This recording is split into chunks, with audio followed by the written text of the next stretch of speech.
The broadcast is now starting. All attendees are in listen-only mode. Well, hi there, and welcome from Studio 27 in Sacramento, California, and from our other panelists across the U.S. to today's webinar, Create Internet Advertising that Drives Customers to Your Business, sponsored by DexOne and hosted by WebAttract, your end-to-end solution provider for informational webinars. Hi, I'm Mike Agron, the executive webinar producer with WebAttract, and I'll be your moderator and one of your hosts for today's session. Before we get started, for those of you that may not be familiar with DexOne, they're a New York Stock Exchange company, and they function as your local business marketing partner, and what they do is provide personal expert guidance that helps you reach, win, and maintain customers so your business and community thrive. And they do this through a broad network of local marketing products, including print, online, and mobile yellow pages, direct marketing solutions, website creation, and search engine marketing. It'd be fun to take a look at who's joined us, and we're absolutely thrilled that we have a diverse group of over 1,000 business owners and professionals from 34 states that have signed up for today's webinar. And as you can see, from all over the U.S. We've invited you here along with other business owners and professionals who are really interested in getting some tips and insights on how you can increase traffic to your website. And really today is about learning how simple changes in your messaging and design can really increase leads to your business. And I assure you there's a lot of great information here, and we're going to tell you how you can get a copy of today's webinar as we move through the program. Our goal is to stimulate your interest, to come up with some new ideas and ways that you can improve driving more traffic to your website, and we're going to give you some of those at the end of the webinar. But to get started, let's talk a little bit about what we're going to cover. And in just a moment, I'm going to be introducing our featured speaker, and that's Chris Pistorius, who's the online advertising guru from DexOne. And what Chris is going to do is take us through a tutorial and really share his best practices and insights from what he's done to assist business owners, market managers, sales consultants in helping them communicate the value of their products and services through clear and influential marketing and selling methods. So today he's going to make sure you leave with some tips and tricks on how to drive more business to your website. In other words, today is about providing you with the ideas on the 4 key topics that you see on the mile marker. 1, we're going to show you how to understand better how consumers search for local information. 2, what content is required to drive traffic to your website. And 3, how do you effectively market your business online? And finally, how do you measure it? How do you track and measure online ads? Now, you're also going to have an opportunity at the end of the webinar to have your questions during our panel discussion. We're also going to have with Chris Alon Hartub, a online advertising subject matter expert who'll be here to join. Well, right now, we're going to get started with our featured speaker. And I'm going to introduce to you in just a moment Chris Pistorius. And again, along with myself, we're going to provide you an overview on some of the best practices and ways to measure and maximize your ability to really drive more customers to your business using the internet. First, let me give you a little background on Chris. He is the internet manager at DexOne. He's got over 12 years experience in local online marketing, and he's also been awarded professional certifications from Google, Yahoo, and Microsoft. Chris, we're absolutely delighted to have you join us today, so welcome to the webinar. Thanks, Mike. It's great to be here. It's a great day in Colorado Springs, and I'm ready to get started. Let's go. Great. Well, I think, again, welcome to everybody, and I think as small, medium, even large enterprise owners out there, the key for you is when it comes to successful online advertising is really understanding how your potential customers search for you. And if you can figure that out, you've really got about half of this thing taken care of. But the problem is it can be frustrating because the internet is so fragmented. Where should you advertise? What places should you avoid advertising on? So let's start with understanding how people find local businesses on search engines specifically. First I want to make sure everyone understands at least a good understanding of what a search engine actually is. Think of Google as a big filing cabinet, and the files inside the filing cabinet are websites. And these are the websites it looks through when somebody does a search. But also there's a bunch of folders down on the ground below the filing cabinet. These represent websites Google doesn't even know about yet. And the filing cabinet, Google, has rules about what folders it brings into the filing cabinet and which ones it doesn't. And these rules are called algorithms. Now, if your website plays by the rules, you'll get picked up and indexed. That's what it's called when you get put into the filing cabinet, is indexed. Now, indexing is kind of the easy part. The next is how to get ahead of the competition that's already in the filing cabinet and get ranked ahead of them and hopefully on the first page. And we're going to talk more about that in just a minute. But, Mike, first let's have some fun with the audience. Let's find out what search engines they use. Great idea. So, folks, I'm going to now launch the first of our polls. And if you'll take a look on your screen, it should be up there in just a moment. Go ahead and choose one. Which of these search engines do you use? Is it Ask.com? Is it Bing? Is it Google, Yahoo, or another one? And I'll keep this open for everybody to go ahead and choose their selection, and then we'll share the results. And so it looks like we have quite a few people in the audience voted, and it looks like I've got enough of the votes. And I'm now going to close the poll.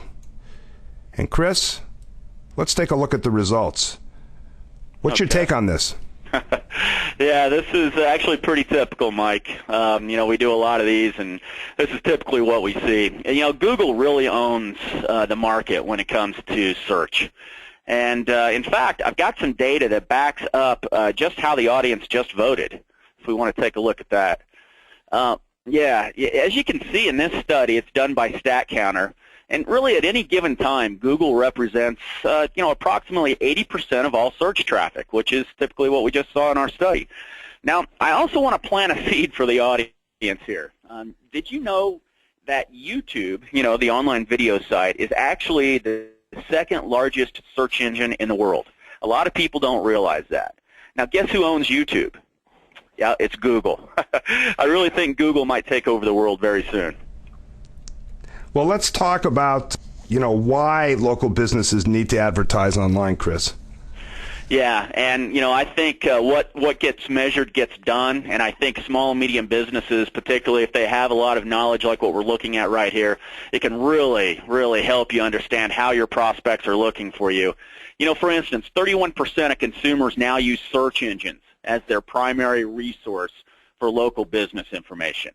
Another one, local searches, local searches like plumber, Denver, Colorado, have doubled in the last 2 years to over 6 billion. Now, the other thing about this are not just search engines, but also internet yellow pages. In the last 30 days, 24% of consumers have used an internet yellow page site. And users of those IYP sites spend about 35% more than the general consumer. So, Chris, what's the difference between Google and an IYP site? Well, that's a good question, and I get this a lot. And in fact, I get a lot of small and medium businesses that I work with on a weekly basis that really miss the opportunity with Internet Yellow Pages. IYPs provide businesses a great local opportunity. They offer enhanced content and access to customers that are more ready to buy. And those are some big advantages. Now, most of the audience out there right now that run their own small or medium business, you have free listings on these websites like DexKnows, YellowPages.com, YellowBook, SuperPages.com. Those are kind of the four big ones. And as my experience, obviously, with DexKnows, we give businesses actually an opportunity to fill out an entire business profile where they can go in, add a business description, videos, a logo, hours of operations, a lot of really good detailed information, and you don't have to spend any money at all with us to get that. So what I want you to take from this is I encourage everybody on the webinar right now to check out these local sites, these local Internet Yellow Page sites, and see what's on there about your business if you haven't already. Make sure all the information is correct. And also, this is another hotbed for consumers to go in and leave feedback or ratings and reviews about your business. You definitely want to know what people are saying about you, so I would go to these sites certainly and see exactly what people are writing about your business.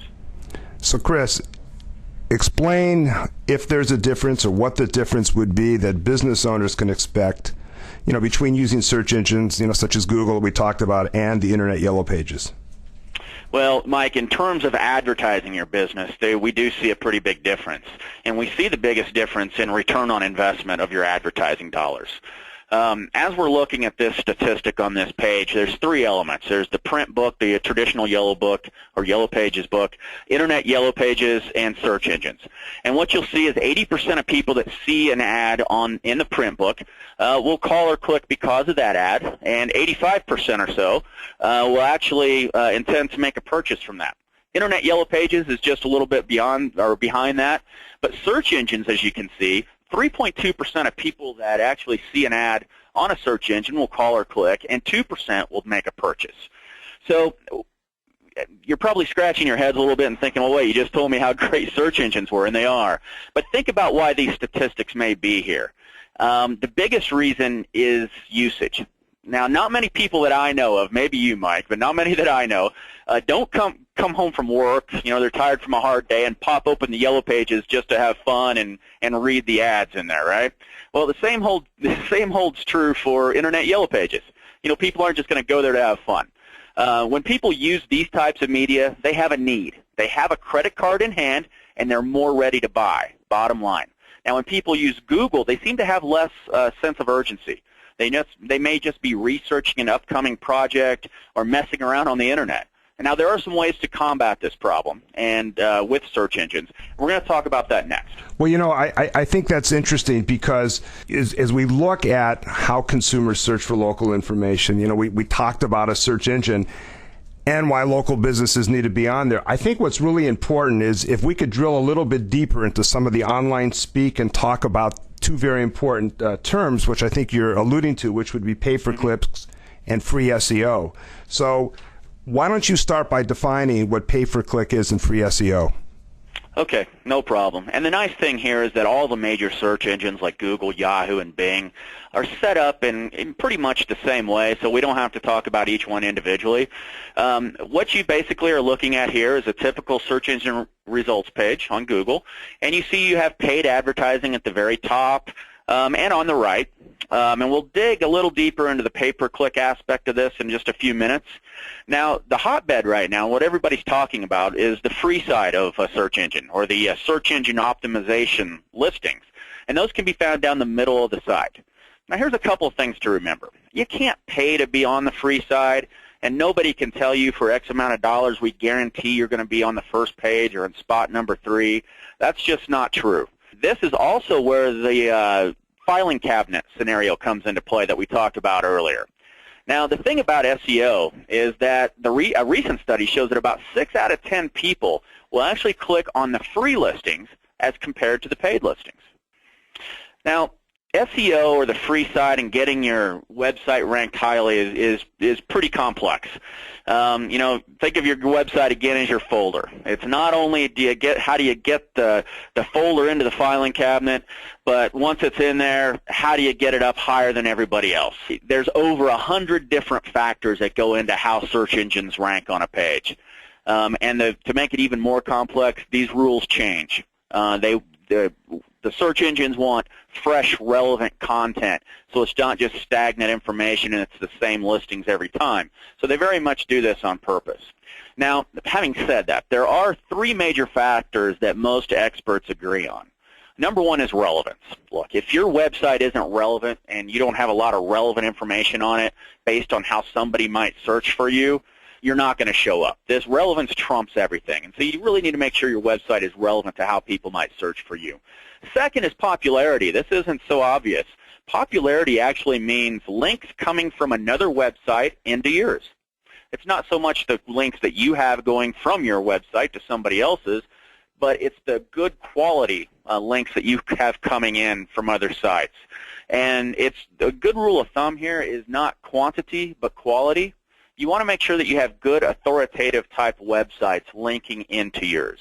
Because Google and these search engines think, well, if a newspaper agency or a library or the CVB will link your website to them, then you're probably a good business and we're going to bring you back as well. And the third and final thing we just spoke about briefly is authority. How do you make your site authoritative? Well, if you can go and you can put a lot of good information about your industry or the products and services that you sell that people can really find a lot of detail in without having to pay for it or to buy things like podcasts, PDF attachments about your industry. These are really good things. A couple of examples of good authoritative sites, again, Better Business Bureaus, educational institutions, government agencies, like your industry website, places like that. Now, while these are the top 3 factors, these things take a little bit of time to build up. This isn't something that you can do in a day or two and then next week you start seeing your website pop up a little quicker. So what I want you to know also are 4 other things that you can start using today, right after this webinar, that can also dramatically help you in the way that you rank on search engines. So here's the 4 things. It's contact information, title tag, business description, and products and services. Most of these seem pretty basic. But this information really needs to be what we call above the fold on your website. Above the fold is an old newspaper term. It simply talks about when you're looking at a newspaper folded in half, it's the information above the fold of the newspaper. Well, with a website, it's similar. It's when you go to a website, it's all the information that you see on the screen without having to scroll down for more information. So we're going to talk about these 4 things in a little bit more detail. What I think we should do, Mike, is let's see these 4 factors in a live website. I think it'll help explain. Okay, great. So what we're looking at here is a website that's, I believe anyway, written pretty well in terms of search engine optimization. The first thing that I want to talk about is going to be the most important of the 4, and that's title tag. It's at the very top of your website. It's in the blue bar on the browser. It's not even in your website per se. You have about 100 characters or so, depending on who you talk to really title your website page about what you do, how you do it, and why you're a better candidate than maybe your competition.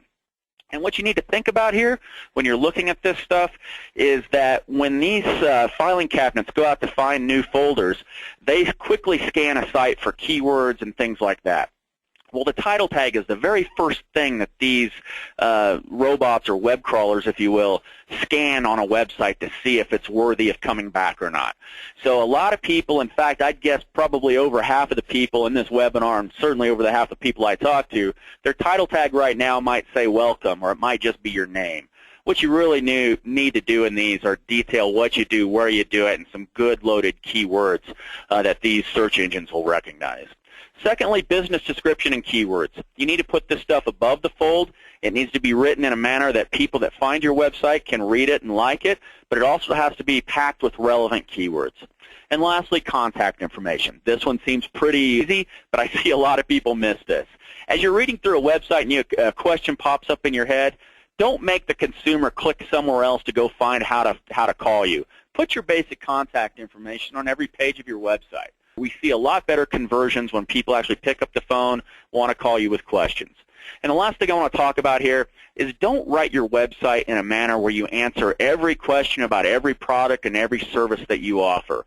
The purpose of a good website is to really act as a stimulator, meaning people start reading, they come up with questions, you tell them just enough so that they want to pick up the phone and call you because you are obviously going to be the best salesperson for your services. You know, Chris, this is a lot of great information, and I know that businesses are getting a lot of phone calls from places, from people who want to sell them services to optimize their website and get them better ranking and so on and so forth. What are some of the things that you can share with our audience that they need to be aware of if they get calls from these companies? Yeah, and I bet if we had a raise of hands here that over half of the audience has received a sales call from an SEO or a search engine optimization company in the last week or so, saying that for X amount of dollars they can get them on the first page of Google. Well, I want everyone on the call to reference the article that you're looking at. It's from Entrepreneur Magazine. It's a great resource. It not only talks about SEO companies, but some other great aspects that we don't have time to talk about today. But this article is as bold to say that 80% of these SEO companies that are calling you are a scam. So please take a look at it. Don't take my word for it. Read this and form your own opinion. But I've seen a lot of this too, and I think I want to leave you guys on this subject with some good information to ask these people that are calling you that will kind of weed out the good ones from the bad ones. The biggest one are references. You know, what other companies have you helped in my industry for X amount of dollars show up on a website? You know, and these need to be people that you can actually call and talk to. Be wary from calls from other states a long way away. I've always seen that this stuff works best when you have an actual representative who can be accountable in your office. Also, I see a lot of times where they want the payment up front or maybe half payment up front. You should never, that should be a huge red flag for you guys when they want something up front before they do any work for you.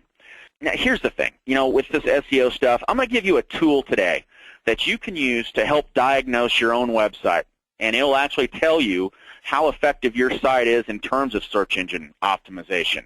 In fact, a lot of the SEO companies that I know use this exact tool in actually charging you for a website diagnosis, and it's websitegrader.com. This is an absolute fabulous tool, absolutely free. You don't even have to give them your email address if you don't want to.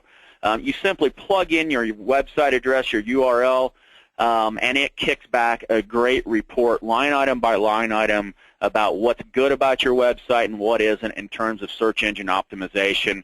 You can even put your competitors' website addresses in this tool, and it will compare your website to your competitors. It's just an absolutely great tool. Now, if your report comes back and it will actually grade you, it'll give you a score, and you're way off or you're confused about the results, please give Dex a call. We have a website product that keeps all of these factors and more in mind when we do build websites for small and medium businesses. Yeah, it's a very cool tool. I think it's very, very helpful information. So let's advance to the next slide and talk about some other things every business needs to know about the free side of search engines. There's just a lot of great stuff here, Chris. Yeah.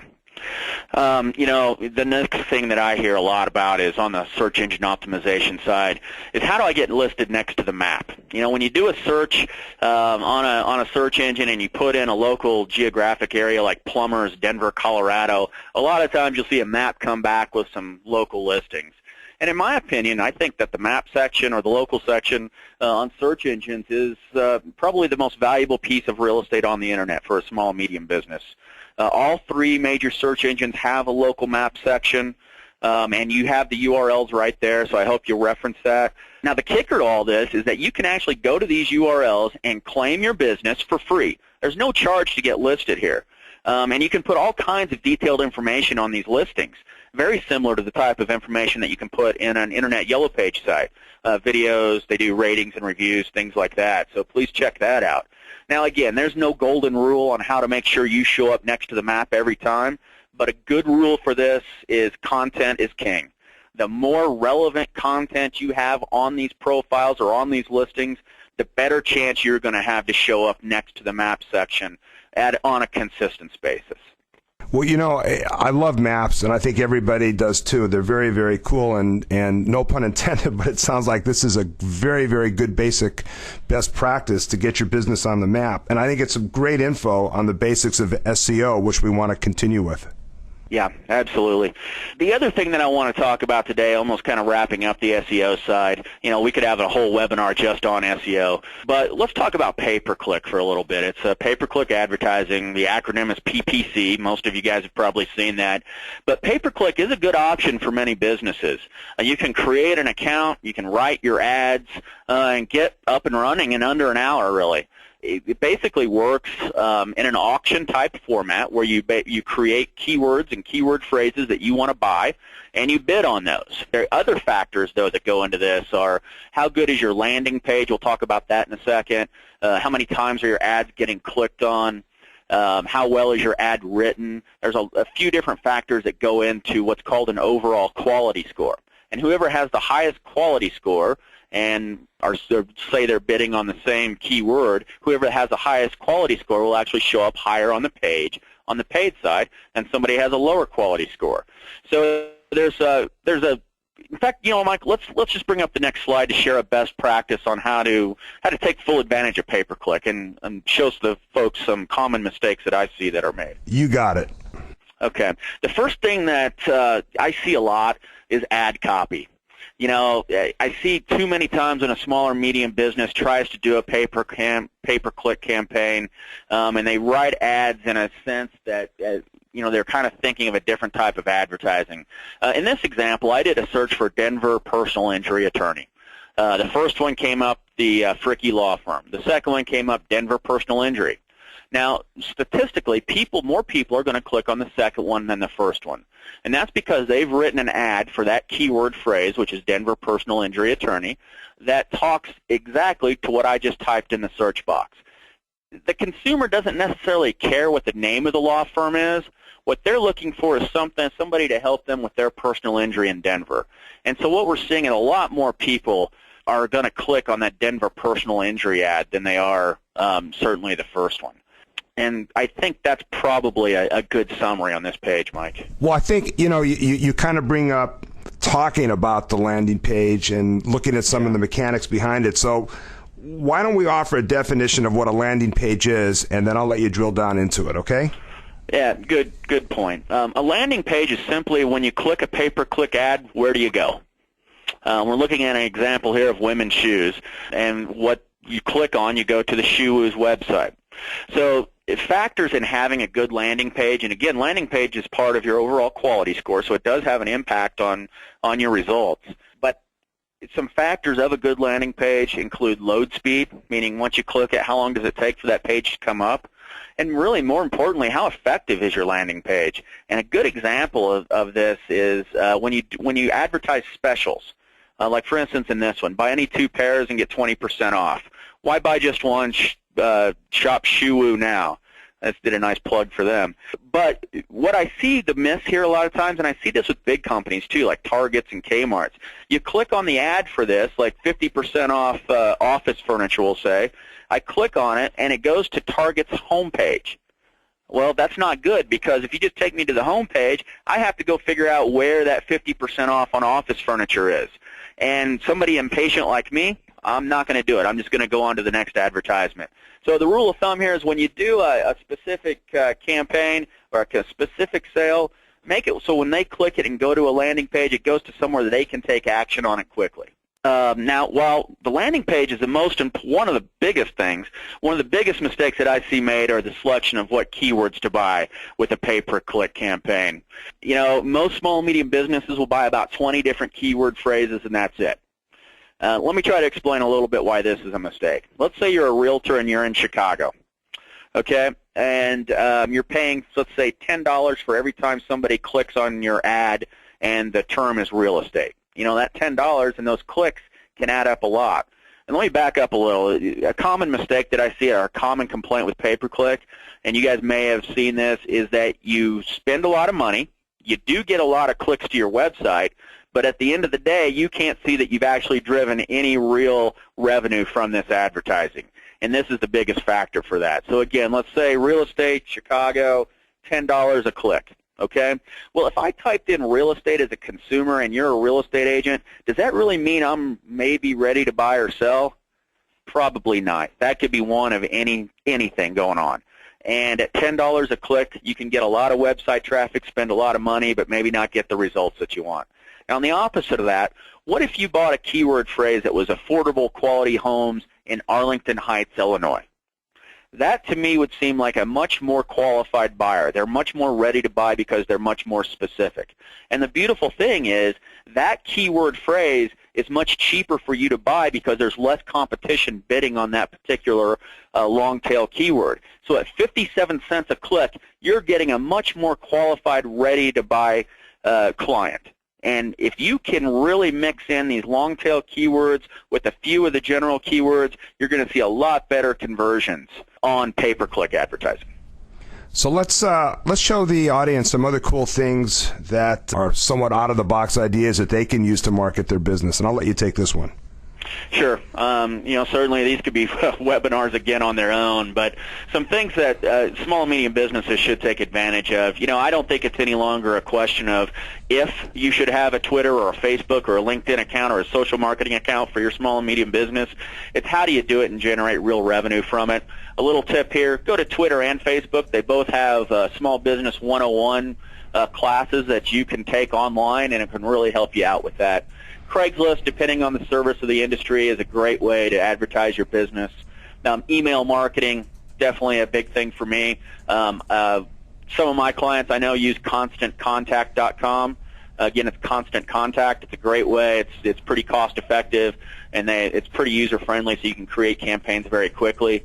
Mobile devices. I know at Dex Knows now, we get millions of searches a year, and a little over 1% of all the searches that we get are from a mobile device now. Certainly something worth looking into. We talk about ratings and reviews, and these are important. Go see what people are writing about you. In many places you can respond to it, or you can even turn the function off completely. But ratings and reviews have a big impact over who a consumer is going to call. And finally, YouTube. Online video, I think, is absolutely huge right now. We talked about kind of planted that seed that Google owns YouTube. And now when you do searches on Google, a lot of the time the results that you get back are YouTube videos. So as far as search engine optimization goes as well, video is starting to become a pretty big player in that as well. To kind of continue with the video theme here, everybody loves to watch the E-Trade Baby and other online video ads, but it's not just entertainment. I mean, there's some good statistics here, and I certainly can't go through each, but, I mean, look at this. 22% of people after watching an online video ad searched for information about the product. Biggest thing here, though, for me, is that 16% of people bought something as a result of watching an online video ad. So that number's going up too, folks. It's not going down. So really, really a good idea to look into online video. In my opinion, I think online video can be more powerful than television advertising, because television, you're kind of force-fed to watch that unless you have TiVo or something. An online video ad, you actually choose to watch that. So you're going to be more engaged, right? So I think it's a great, powerful thing for small and medium businesses. And in fact, online videos for small and medium businesses can be very inexpensive. And a lot of internet Yellow Page companies like Dex, I think YellowPages.com as well, will offer free online videos. We'll design and host them for you absolutely free with a purchase of certain advertising packages. So again, you might want to check this out. Great information so far. So let's now come to the fourth part that I mentioned at the top of the webinar on how do you track and measure online results. So I'm going to let you take this one again too. Okay. Well, I think maybe the most powerful thing about online advertising is how you can track it. I remember, I know a lot of you remember, you just kind of throw your money out there on a lot of different advertising mediums, the traditional ones, and you hope something works. You can't necessarily track every aspect of it, and you can drive yourself nuts trying to do that. Well, what I want to give you are a free, really good tool here to track your website activity. It's google.com/analytics. That's where you can go. It's absolutely free. It's called Google Analytics, and you can attach this to the back end of your website. And essentially, it's going to tell you everything that's going on with your website, how many people are coming to it, how long they're on the site. It'll even tell you what they typed in on a search engine to find your website. One of the most important stats, I think, on this is bounce rate. That means if somebody comes to your website and leaves within a few seconds, that's not a good thing, so that'll give you a percentage of people that go on quickly and leave. So if you have a high bounce rate, obviously something's either wrong with your website technically, or they don't like what they're seeing on that front page. You may even want to, when we're talking about other sorts of advertising as well and tracking, you may want to put a call tracking phone number on some of your other online ads so you can track how many calls you get. Now, some companies like Dex, again, YellowPages.com, YellowBook.com, will actually do this for you at no additional cost. So let's take a look. You want to take a look at a sample report? Yeah, that's what I was just going to say. Let's take a look at one. I thought Obviously, you were. I have my experience with Dex, and so I've got access to a lot of these reports, and this is what a typical call reporting will look like.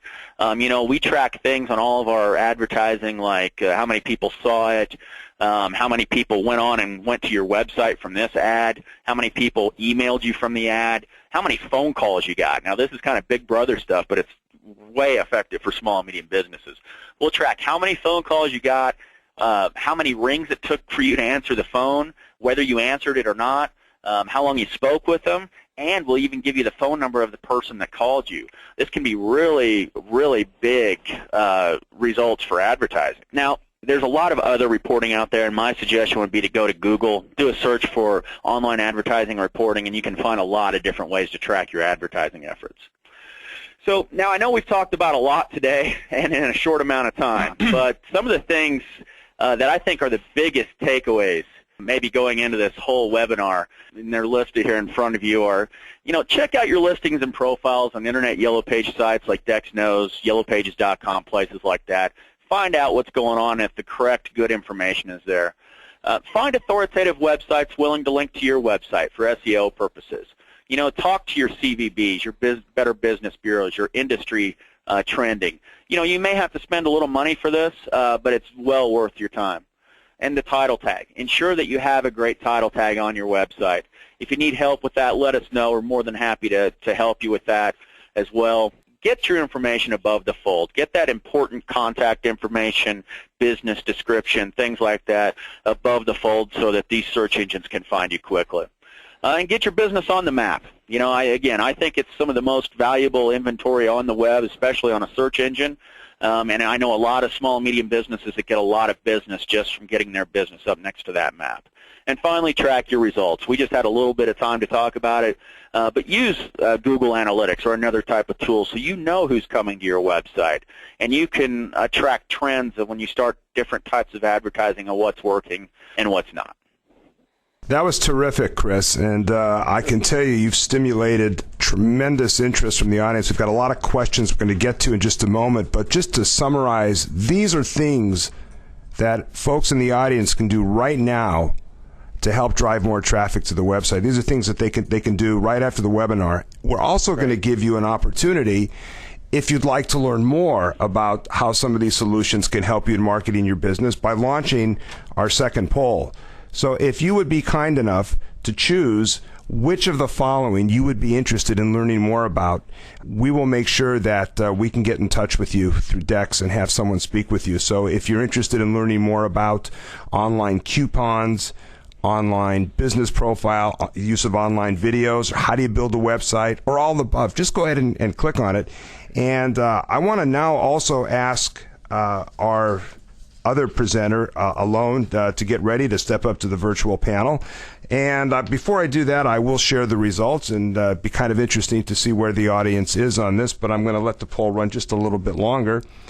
And I want to thank everybody again for their time today. This has just been really, really interesting to get everybody's feedback. So I'm now going to close the poll, and we'll show where most of the folks are interested in getting additional help on, and see how that compares with you. So if you take a look, looks like a lot of you, about a third of you, would like all of the above, and building online videos and an online business profile and building a website and online coupons. We'll make sure you get information on that. And to make sure that you have some of this information available in the meantime, here's some additional resources that you can go to get this information. We'll make sure that this information also goes out to you in our follow-up email, but we wanted you to have this right now. Now, I want to bring Chris and introduce our other presenter, subject matter expert, who's Alon Hartuv. And let me tell you a little bit about Alon. He's been developing online products and marketing them in cyberspace, I think, for more than a decade. He's worked with Fortune 500 companies such as First American, large enterprises such as Experian and .coms, and many in between. He was also a guest professor at Cal State Long Beach, which is down in Southern California, where he taught Marketing 437, or Advanced Online Marketing. And he's currently working in Santa Monica for DexOne Interactive as the Director, Product Management. Hi, Alon. How are you today? How are you doing, Mike? Doing great. Good. Hello, everybody. Good. Thanks for joining us. I have a quick question for you from the audience. Can you give some additional cost-effective ways above from what we've talked to drive traffic to a website? Sure. And thanks, Mike. Again, Chris did a great job actually covering a lot of great points. So I'm probably going to reiterate on some of them. I think the key to whatever a business owner is doing is testing and tracking, and I know Chris touched on that as well. What might work for one business not necessarily is going to work for another business, so just make sure that when you go ahead and get traffic, it's relevant traffic, and it's traffic that actually will lead to conversions, and it's not just traffic just for sake of traffic, because that's really usually a waste of time. So make sure that your website is scrollable. Chris talked about it, and if your website is full of images and Flash, it's going to be very hard for Google to index your website and to kind of know that it's what the site is about. Because the robots on Google cannot really read images in Flash. Go ahead, Mike. No, I was going to say that was a great answer because another question from the audience is, how do you know if Yellow Page businesses that are trying to get you to advertise with them, for hundreds of dollars, are legitimate and have any traffic at all? Well, there's different tools that you can actually use to see which companies are there and what's their ranking. There's a tool called Alexa.com that you can actually see what's the traffic rank on almost every website. And if you're going to go ahead and look at the companies that call you and try to solicit your business, you'll be able to find out if they have close to the traffic that they're talking about. And actually, it's a very good question because you might find that some of the companies that call on you have a very low Alexa score, which basically means that they almost don't have any traffic. And obviously, you have the reputation of the business as well. DexOne has been around for many, many years. Some of those companies are brand new, so you definitely need to check on them. Great.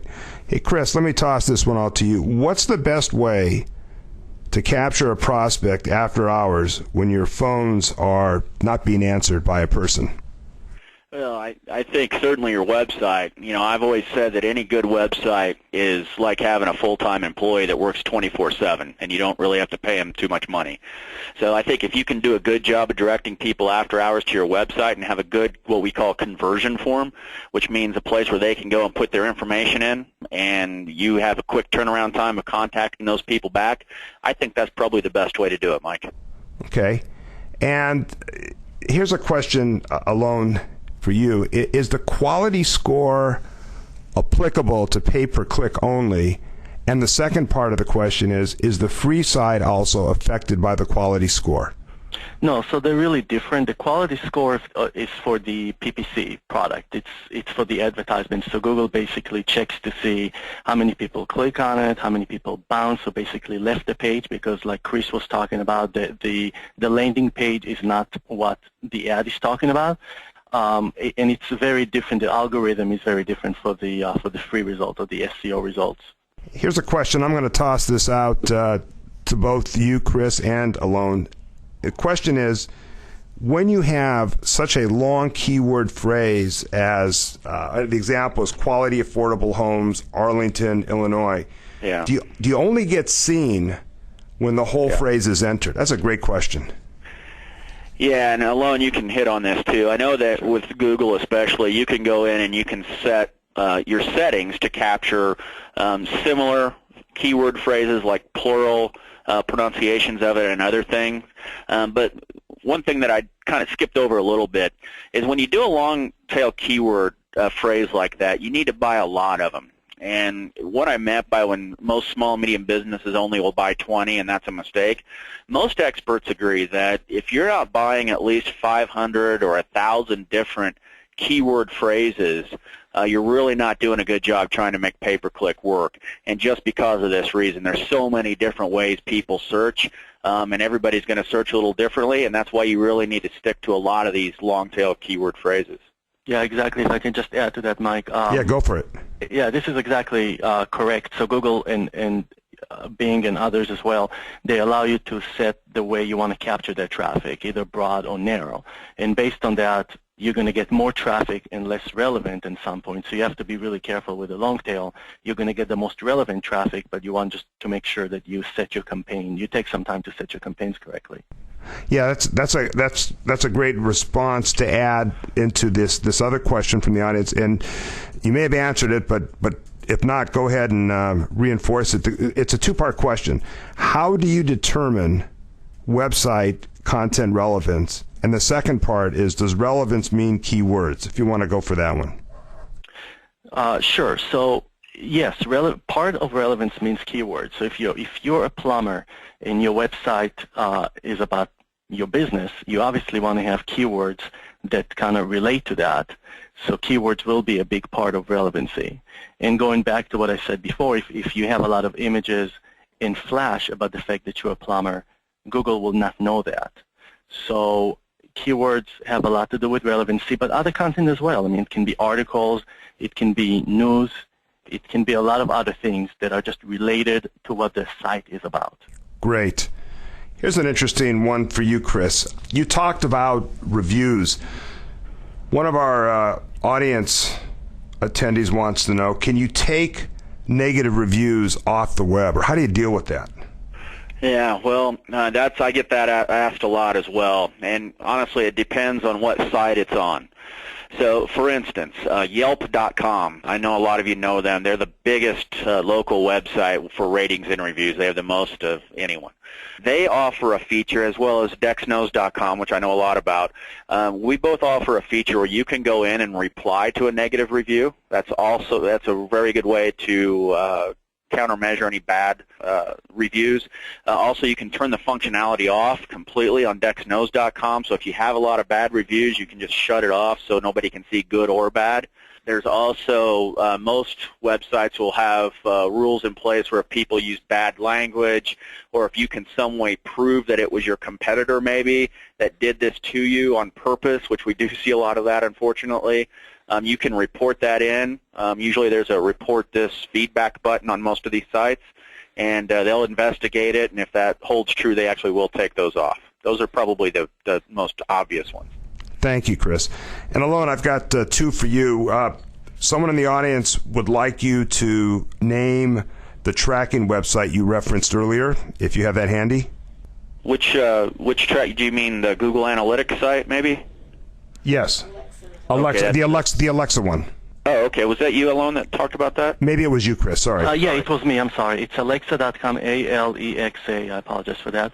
Alexa.com, and that's basically a website tool that gives you an estimation of traffic for different websites. Right. Yeah. Apologize for that. Oh, that's fine. And then, Alon, let me toss this one to you. Here's a question. What about website keyword meta tags? Do they really matter anymore? Yeah, so title meta tag is the one that matters the most. The keyword, not as much. Of course, Google will not tell you that specifically, but I will not concentrate on that. Definitely concentrate on the title tags, not the keywords. Chris, here's a question. This came up a couple times. Can you give me some more tips on how I can more effectively communicate with my customers online? Yeah, here's one that I think has worked well. I've started to see implemented more on businesses, are Facebook pages. You can actually add a widget, if you will, to your website where people can actually go to your website and post their question or concern through a Facebook portal. And once they do that, it stays on the website, and then the person who's running the website is actually notified immediately that somebody has a question or concern. This is just one of the aspects of social marketing, and it's absolutely phenomenal because it's really forcing businesses to really bring up their level of customer service. So I think probably one way would be to put a Facebook widget on that where people can go and post things and ask questions, and that helps the customer because they get quicker responses. Well, I know that social marketing, social media is all the rage today. And Alon, since you're so close to this particular area, is it really for small and medium businesses? I mean, is this really something small and medium businesses should dabble in? Yeah, they should, Mike, because think about it like that. If you go to a site, again, if I'll give the example of an electrician or a plumber, the site will say that you are great at what you're doing. You might read some reviews, and that definitely helps. But when you look into social media, when a friend of a friend or your social network, that's what we call now social network, basically says, hey, I used that plumber and he was great. Wow, what a boost in reliability versus just reading on the website that you said that you're great. So I definitely think that small and medium-sized businesses should dive into social marketing. Okay. And another question is, with that, what is the biggest advantage of using an Internet Yellow Page to advertise online? So, and I'm going to take that. Thanks, Mike. Sure. We've seen from what Chris was talking about, also from a lot of research that we've done over the years, is that when somebody is going to Internet Yellow Pages, it's not for browsing. It's not to just, learn about how to do this or do that.